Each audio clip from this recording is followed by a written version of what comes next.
విజయముకై ప్రాణత్యాగము చేశావు నీవు, పునరుత్థానుడనివే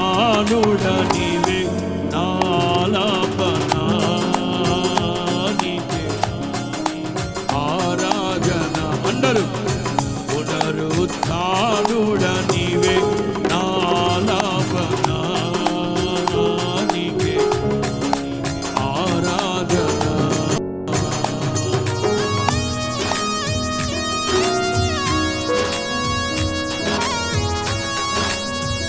చివరిలో కుర్చీలో కూర్చున్న వాడు కూడా, దైవ జనాంగమా అందరూ చప్పలు కొడుతూ ప్రభువుని స్తుతించాలి. అందరూ ఉత్సాహంగా చప్పలు కొడుతూ నూతన